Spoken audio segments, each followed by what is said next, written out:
오늘은 그 역대하 32장, 지난주에 한 주에 히스기야가 끝날 줄 알았는데 생각보다 양이 좀 많아서 두 번에 걸쳐서 오늘은 히스기야 하를 하겠습니다. 두 번째,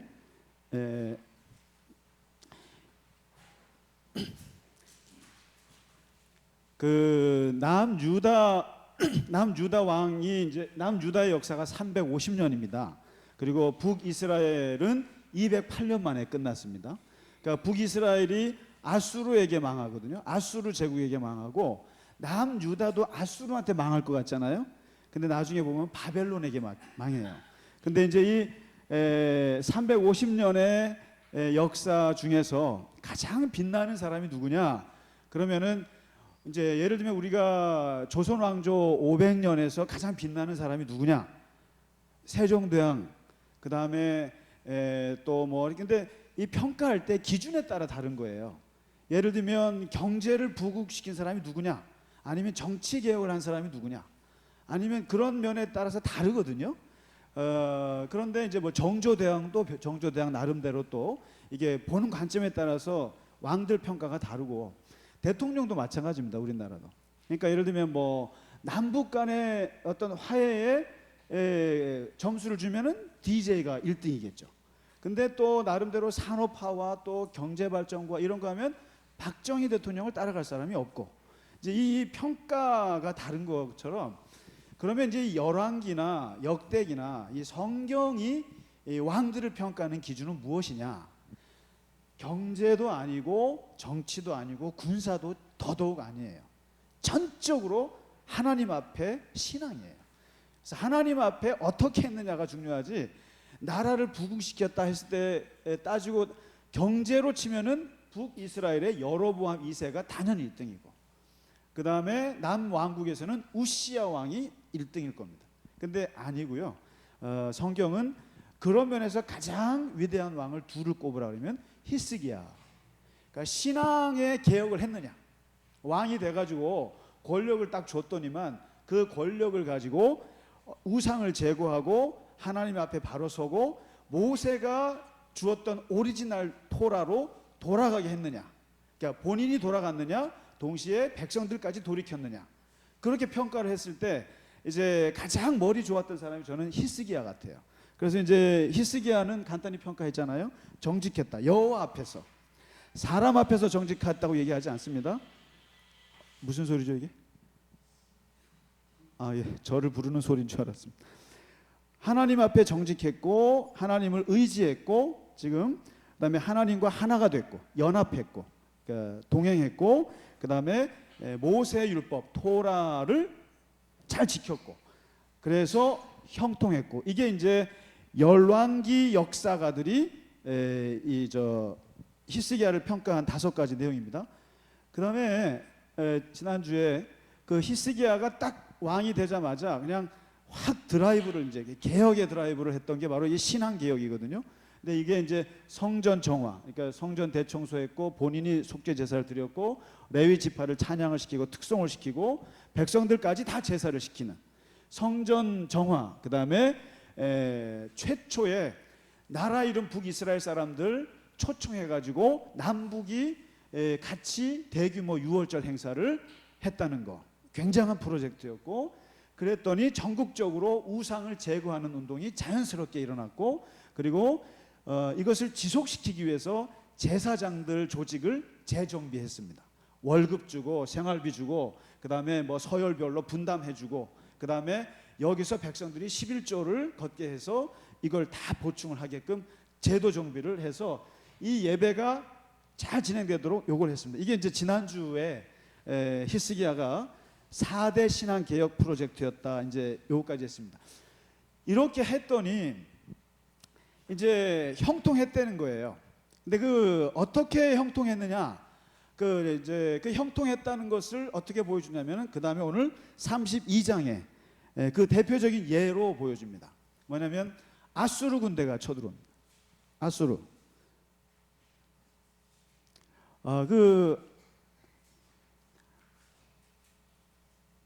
아수르의 이제 디글랏 빌레셀, 그다음에 살만에셀, 그다음에 사르곤 2세 이렇게 1, 2, 3대가 아주 잘 나가는 왕이 나와서 이 서쪽에 서부 연안 지중해 도시를 그냥 먹기 시작할 때였거든요. 그래서 거기에 제 1번 타자로 먹힌 데가 북이스라엘입니다.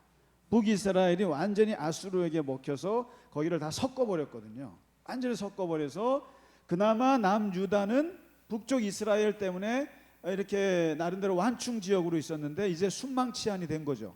이제 맞닥뜨리게 됐는데 바로 아수르 4대 왕 사네립이 나타납니다. 이 사람이 이제 마저 남유다 요 조그만 나라를 이제 먹겠다라고 덤볐는데 이때가 누구냐면 히스기야거든요. 근데 이 히스기야는 왕이 되자마자 어쨌든 북이스라엘 망하는 거 보고 나서 이제 신앙의 개혁을 했는데 그 다음에 이제 새롭게 떠오르는 문제가 이 제국과 어떻게 관계를 할 거냐. 이제 우리도 이게 그렇지 않습니까? 중국이 북한을 먹었다, 고구려를 먹었다 예를 들면 그럼 밑에 신라와 백제는 얼마나 떨리겠어요 이게요. 그런데 이 왕들이 지금 다 잘 나가는 왕들이에요. 디글라필레셀, 살마네셀, 사르곤 2세, 사네립도 아주 굉장히 강한 그런 왕들이 딱 했는데 지금 히스기야하고 사네립이 맞닥뜨렸습니다. 그래서 이제 이 사네립이 쳐들어왔죠. 쳐들어와서 남유다를 치는데 이때 이제 히스기야의 연설인데 이게 딱 세 마디예요. 그래서 사실 이 신앙 있는 왕들이 항상 이런 그 전쟁을 할 때 했던 말들이 명언들이 많아요. 예를 들면 여호사밧 같이 찬양으로 이기는 데는 우리가 아무것도 없으니까 하나님만 바라보나이다 이런 말 했잖아요. 근데 히스기야는 딱 세 마디 합니다. 첫째, 두려워 말라. 첫째, 백성들한테 두려워 말라. 그 다음에 우리와 함께하는 하나님이 쟤네들과 함께하는 신보다 더 크다 이거예요. 그 다음에 세 번째, 반드시 우리를 도와주시리라. 이렇게 해서 백성들을 얘기했더니 안심을 시킵니다. 안심을 시켜요. 그랬더니만 이 연설을 듣고 이제 사네립이 도전합니다. 그러니까 지금 우리가 38선에 보면은 방송 있잖아요. 그거 가지고 우리가 뭐 박근혜 대통령 때 또 뭐 뗐다 붙였다 막 그랬지 않습니까? 근데 이게 심리전이라는 게 되게 무섭잖아요. 그래서 우리가 실제로 우리가 북한에다가 방송 그거 딱 쌓았을 때 북한이 그때 한번 태도 바꾼 적 있었죠? 기억나시나요? 너무 많아서 기억이 잘 안 나실 수 있어요. 이게 왜냐하면 30km를 나간답니다. 이게 유행가 뭐 BTS 노래 나가고 막 그럼 이제 심란한 거예요, 이게요. 그래서 이게 북한도 이 방송 이거에 대해서 굉장히 이제 겁을 먹고 그때 한번 이렇게 꼬리를 내린 적이 한번 있었는데 이때 이게 이제 여기서 사네립이 이쪽 아수르가 방송 심리전을 합니다. 심리전 하는데 이게 이겁니다. 아주 그 히스기야와 그 백성들을 아주 속을 뒤집어 놓는 말을 합니다. 뭐냐면 예루살렘에 둘러싸여 있으면서 무엇을 의뢰하느냐 너희가. 너희가 누구를 의뢰하느냐. 이게 중요한 거거든요. 사실은 이제 고대 이스라엘에서 이 전쟁이라는 건 다 신들의 전쟁입니다. 신들의 전쟁. 그 신들과의 싸움인데 누구 어떤 신을 의지하느냐. 그 다음에 히스기야의 말에 속지 마라. 다 거짓말이다. 히스기야의 말이 뭡니까? 우리가 믿는 신이 쟤네보다 크다. 천만의 말씀. 역사를 봐라. 역사를 보면은 이 지금 아수르 제국이 지나간 자리에 다 지들마다 신들이 있었다는 얘기예요. 근데 그 신들이 하나도 우리를 이긴 적이 없다. 그러면서 이 사네립 아버지 사르곤부터 해서 다 얘기하는 거예요. 우리가 지나간 자리에 어떠한 토속의 신들이 우리를 이긴 적이 없지 않느냐. 역사를 봐라. 건져낼 수 있었느냐. 마찬가지다. 너네도 이 조그만한 유다 땅 그 여호와 하나님 기대고 있는데 천만의 말씀. 이게 이제 심리전을 펼칩니다. 이것만 한 게 아니라 그 다음에 그 당시에 뭐 마이크가 있는 게 아니니까요. 히스기야를 또 건드려요. 히스기야를 건드려면 말로 할 수 없지 않습니까? 편지를 보냅니다. 편지를 보내서 또 협박을 하죠. 그 다음에 이번에는 어떻게 하냐면은 이 통역사 랍사게를 내세워 가지고 히브리어로 또 자극을 합니다. 히브리어로. 그러니까 이제 이게 민중들이 흔들리는 거예요, 이제 막. 그러니까 이렇게 해서 이제 심리전 연설을 하니까 그다음에 여기서 히스기야가 심란해집니다, 이게. 그래서 히스기야가 어떻게 하냐면 너무 심란해가지고 누구를 찾냐면은 이사야 선지자를 찾습니다. 이사야 선지자를 찾아서 상담을 하고 간절히 기도를 합니다. 기도했더니 이사야가 뭐라고 얘기하냐면은 걱정하지 마세요. 하나님께서 아수르를 쳐서 18만 5천 명이 돌아갈 것이고 저 사내립은 죽을 거라고 그 예언을 받습니다. 그래서 실제로 18만 5천 명이 아수르 제국이 죽고 그리고 이 사내립은 돌아가서 신전에서 기도하는 중에 암살당해서 죽습니다. 이 사건이 터진 거예요. 이 사건이 터지니까 그냥 이 소문이 유다 전 세계적으로 이게 난 거예요. 그러면서 오늘 32장 저기를 한번 보실래요? 그 32장 23절에 이게 사내립이 히스기야 앞에서 죽었다. 이게 소문이 나니까 누가 뜨냐면은 히스기야가 확 떠버렸어요.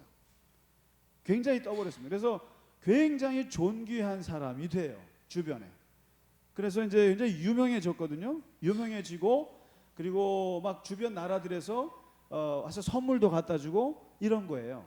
근데 이제 바로 히스기야의 형통이 여기까지입니다. 이게 참 히스기야가 이제 이게 자기가 한 것도 없이 붕 떠버리니까 이게 마음이 살짝 교만해져요. 교만해지면서 그럴 때 하나님께서 뭘 치냐면 병을 줍니다. 이제 보실까요? 이 유명한 스토리인데요. 히스기야가 사망 선고를 받습니다. 사망 선고를 받는데 그럽니다. 이사야 선지자가 와서 너 이제 집안 정리하고 가산 정리하고 자식들 정리하고 이제 죽기를 기다리라. 이게 선고를 받습니다. 선고를 받고 나서 히스기야가 너무 억울합니다. 너무 억울하고 너무 분통스럽고 너무너무 가슴이 아파서 이 벽에다 대고 기도를 해요. 벽에다 대고 정말 간절히 기도하는데 열왕기서에는 뭐냐면 하나님 내가 하나님 앞에 어떻게 했는지 아시지 않습니까?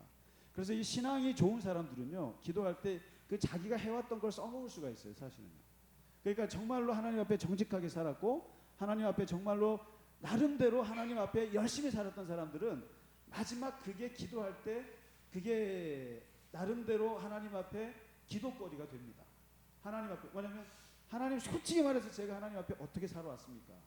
솔직히 열심히 살아오지 않았습니까? 그거를 내밀어요. 하나님 이게 가끔씩은 우리가 써먹을 필요가 있어요. 정말 어려운 고난 당할 때 내가 하나님 앞에 그래도 했던 거 있지 않습니까? 하나님 앞에 최선을 다해서 선을 행하려 했던 거 그거 좀 기억해 주셔야 되는 거 아닙니까? 그러면서 이제 억울한 듯이 기도를 합니다. 근데 결국 그 기도를 하나님이 받으셔서 15년을 연장을 시키거든요. 15년을 연장시키는데 이 기도가 하도 인상적이어서 그의 멘토였던 이사야가 그가 병을 앓고 나서 쓴 기도문을 입수를 했어요. 이사야가. 그래서 그 자기의 그 60장이나 되는 이사야서 전체에다가 38장에 안 들려요? 아 마이크 이거 너무 속상하다.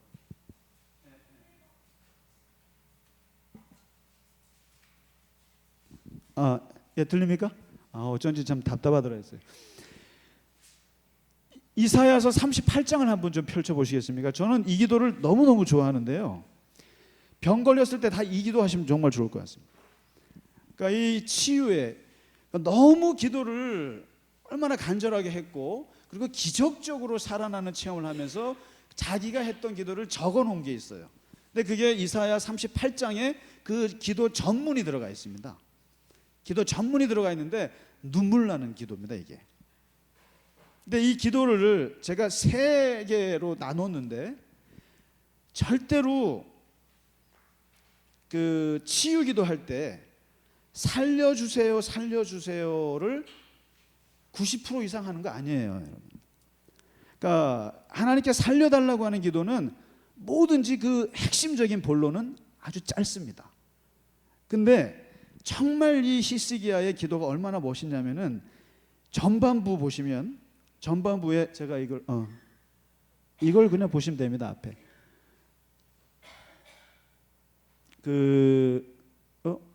어디 갔지? 이거 어디 갔죠? 전사님 빠졌는데 하나가 간구 전에 1번이 빠졌네. 아이고. 네네 한 페이지가 빠진 것 같아요. 그냥 한번 보시면 본문 보시면 처음에 이게 사람이요 사망 선고를 받았을 때 하나님 살려주세요 이렇게 하면 안 됩니다. 살려주세요 본론을 얘기하면 안 되고 어떻게 하냐면은 내 인생 중년에 지옥으로 들어가게 생겼구나 이렇게 얘기합니다. 첫 번째가요. 그러니까 이 수월이라는 게 음부거든요. 음부라는 게 쉽게 말하면 땅 속이에요. 그러니까 그 땅 속으로 내가 이제 들어가게 생겼구나. 다시 말해서 이제 내 인생 끝났구나. 첫 번째 고백입니다. 두 번째가 정말 억울한 것은 내가 다시는 하나님을 살아서 못 보는구나 이제. 그리고 내가 사랑하는 사람들을 다시는 못 보는구나. 근데 여러분 여기 혹시 오해하지 마셔야 될 게요. 아니 죽으면 하나님 보는 거 아니야? 죽어서 우리는 하나님 보잖아요. 이렇게 생각하잖아요. 근데 요 히스기야 시대에 이 사람들의 내세관은 내세가 없다고 생각하셔야 됩니다.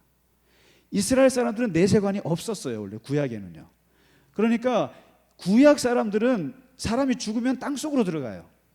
그리고 그 땅속에 들어가면 그게 지옥이라고도 하는데 우리가 말하는 지옥 아니에요. 불구덩이 아니에요. 막 심판받는 게 아니라 그냥 죽어서 누워있는 곳이에요. 죽어서 누워있는 곳이고 차가운 곳이고 그냥 하나님이 없는 곳이에요. 그냥 심판도 없어요 거기는. 그러니까 내세관이 없어요. 그러니까 우리같이 죽어서 천국과 지옥으로 가서 지옥 불구덩이로 가는 건 신약시대에 생긴 거예요. 그러니까 지금 히스기야는 억울한 게 뭐냐면 그러니까 하나님이라고 하는 분은 살아있을 때만 믿는 거예요. 그 당시에는 살아있을 때만 뵙는 거고 죽어서는 하나님하고 관계없는 거예요. 그게 내세관이 그렇습니다. 그러니까 다시는 여호와를 뵙지 못하리 이런 말을 하는 거죠. 그러니까 하나님을 믿는 것도 살아있을 때 특권이지 죽어서는 소용없는 겁니다. 이게 내세가 없으니까. 이게 이제 억울한 거. 그다음에 세 번째, 사람이 죽는 게 마치 텐트촌에 가고 텐트 하룻밤 자고 다음날 후루룩 말아서 가는 것과 똑같네. 순식간에 말아가네. 그다음에 배틀에서 배를 하다가 배 갈다가 배틀에서 그냥 배를 확 감지 않습니까? 그냥 감아내는 것처럼 사람 생명도 그냥 훅 가버리네. 이게 이제 세 번째 고백이고, 그다음에 네 번째 여기 있습니다. 네 번째 뭐라고 하면은 내가 견뎌보고 있지만은 주께서 나의 뼈를 꺾으시니 순식간에 끝나겠네. 순식간에. 지금 여기서 하나도 희망적인 기도 안 합니다. 희망적인 기도 없어요. 그 다음에 자기의 감정을 얘기하는데 뭐냐면 세 가지 감정을 얘기합니다. 너무 슬프다. 너무 슬프다. 이제 하나님 보지 못하죠. 사랑하는 사람 보지 못하죠. 그냥 텐트 그냥 걷어가듯이 순식간에 사라질 거죠. 그다음에 하나님이 뼈를 꺾으시죠. 이제 죽음이라는 게 눈앞에 다가오고 있는 상태에서 내 감정은 비둘기처럼 슬프고, 그리고 눈이 빠지도록 그냥 하늘만 쳐다보고, 그리고 너무너무 고통스러워서 그냥 어떻게 해야 될지 모르는 그냥 정신이 혼미하고 방황해. 이게 뭐 울어야 될지 웃어야 될지, 뭐 말을 해야 될지 말아야 될지 방황, 그야말로 공황 상태에 빠졌다. 내가 지금 이게 슬프고 그냥 눈만 쳐다보고 있고 그냥 완전히 방황하고 있다. 내 정신이라는 게 이 상태를 얘기하거든요. 그러니까 뭐냐면 지금 그 기도문 중에 대부분의 기도가 뭐냐면 자기의 절망 상태를 가감없이 고백하는 겁니다. 이게 되게 중요한 거거든요. 우리가 보통 하나님 앞에 죽음을 앞두고 기도할 때 자기의 감정들을 막 내쏟는 게 중요하지 살려주세요 살려주세요가 아니에요. 그러니까 지금 이 히스기야 기도는 나는 이제 죽는구나, 죽음을 받아들이잖아요. 뼈가 꺾이는구나, 하나님이 나를 이제 죽이는구나 하고 이거를 가감없이 다 설명하거든요. 그러니까 우리는 보통 죽음을 먼저 거부하고 보는데 거부할 게 아니라 받아들일 때 희망이 시작된다는 걸 몰라요. 이게 받아들여야 되거든요. 나 죽는구나 이제 이러면서 뭐가 오냐면 마음을 비우거든요. 차라리 이게 지금 6구절이나 쫙 나오다가 그 다음에 이제 간구는 딱 한 구절이에요. 간구. 본론의 말씀은 뭐냐면 주여 사람이 죽고 사는 것이 주께 있으니 나를 살려주시옵소서. 살려달라는 말은 그 긴 기도문 중에 딱 한마디만 나옵니다. 그러니까 우리가 이거 기도를 거꾸로 한다, 잘못한다는 거죠. 살려주세요를 90번을 한다는 거예요. 100번 중에. 근데 히스기야는 100번 중에 살려달라는 말은 한마디 했습니다. 한 번 하고 그것도 뭐라고 하냐면 살고 죽는 건 하나님께 있는데 그래도 좀 살려주십시오. 이거 한 줄로 끝났습니다. 그 다음에 세 번째, 이게 이 고통스러운 기도 속에서 깨달음이 오는데요, 기가 막힌 깨달음이 옵니다. 한번 보실까요? 여기서 이 8, 9, 10 세 가지가 나오는데 뭐냐면 하나님이 고통을 내게 더하신 이유를 알았어요. 고통을 주신 하나님이 인간에게 고통을 주시는 건 왜 주실까라고 알았는데 평안을 주시기 위한 거다는 걸 깨닫습니다. 여기서 고통을 더하신 것은 내게 평안을 주려 하심이라. 그 다음에 이 평안이 뭔가 했더니 죄사함. 내가 이 고통을 겪으면서 하나님이 나 안에 있는 죄악들을 멀리 던지시는 걸 체험합니다. 놀라운 체험입니다. 이걸 체험하고 그 다음에 두 번째가 뭐냐면은 이 감사를 해요. 감사를 하고 찬양을 하는데 여기서도 똑같이 말합니다. 야, 살아있는 사람의 특권이 감사구나. 이걸 여기서 깨닫습니다. 여기서는 수월이 지옥이거든요.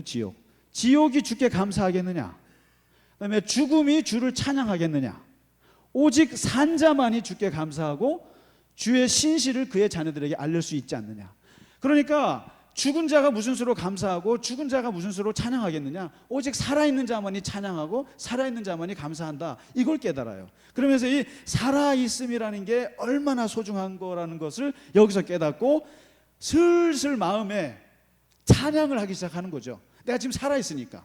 그래서 하나님을 감사하고 찬양하겠다는 거죠. 찬양하고 나서 마지막 10번째가 삶에 대한 확신이 들어옵니다. 여기서 확신이 들어오는데 뭐라고 하냐면은 여호와께서 나를 구원하실 것이다. 이건 확신이 듭니다. 그러니까 이 확신이 들 때까지 지금 1번부터 10번까지 이르기까지 내용이 뭐냐면 완전한 절망, 그리고 하나님께 간구, 그리고 마지막 왜 하나님께서 나에게 이런 고통을 주셨는가를 깨달으면서 평화를 찾았을 때 결국에 그가 병 나음을 얻는 엄청난 기적이 일어나는 거죠. 그래서 이 히스기야의 기도문은 연구 대상입니다. 그리고 사실은 이 치유의 기도는 이 히스기야처럼 하는 게 좋다고 생각이 듭니다. 그래서 이제 이렇게 기도를 했더니 하나님께서 이제 고쳐 주셨거든요. 근데요, 문제는 그 다음입니다. 15년을 하나님이 연장 선언을 하세요. 그래서 더 살게 됐습니다. 15년을 더 살게 됐는데 오늘 역대기 33장 마지막 여기 보고 이제 역대하 32장 보시면 문제는요, 참 이게 히스기야의 문제인데 모든 왕들이 다 문제입니다만은